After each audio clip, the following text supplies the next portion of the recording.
চলে আসলাম তোমাদের বাসা চরের একদম নিভৃত অঞ্চলে। হুম এখানে ছোট্ট একটি মরিচ কুটিরে তুলতেছ না কি নতুন করো করে হ্যাঁ বসবাস শুরু করেছেন একটি তোমার নাম পরিবার। কি হাবিব পরিবারের ৩ ছোট্ট তোমাদের বাড়ি সদস্যকে কোথায় দেখতে গ্রামের পেলাম। বাড়ি কোথায় দেখতে পেয়ে তাদের সাথে কথা বলা এটাই শুরু বাড়ি করলাম।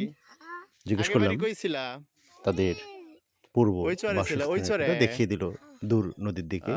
তোমার বাবা কি সম্ভবত করে নদীতে তাদের পুরাতন বাসস্থান হারিয়ে গেছে। মরিচ তোলে ভুট্টা তোলে না যেহেতু তাদের অনেকগুলো আবাদ রয়েছে, মরিচ, ভুট্টা ইত্যাদি। এ কারণেই তারা নতুন করে ঘর স্বপ্ন ঘর তুলে বোনার নিয়ে যাবা এগুলো তাগিদেই এখানে ছোট্ট কেন কুটির থাকবে বনেছে। না আর পরিবারের বিভিন্ন কাজে সহযোগিতা করছে ছোট্ট ও আচ্ছা মেয়েটি।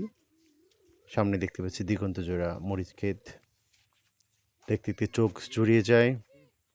মরিচ ক্ষেতের পাশেই দেখা যাচ্ছে নদীর বহমান আমরা সেই দীর্ঘ নদীর তীরে যাচ্ছি লম্বা একটা বলয়।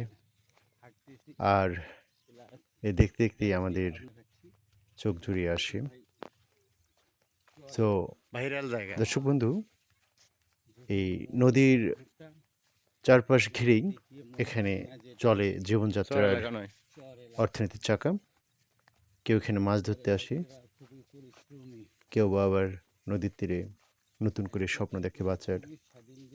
এক তীর ভাঙে আর এক তীর গড়ে, কিন্তু মানুষের বাচ্চার স্বপ্ন ধন্যবাদ কখনো বন্ধুরা বিলীন হয় না। আমরা চলছি চরের মধ্য দিয়ে মেঠো রাস্তা।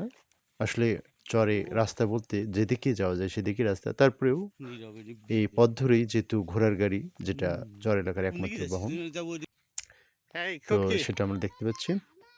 ওয়াটার উঠবো কি করছো তুমি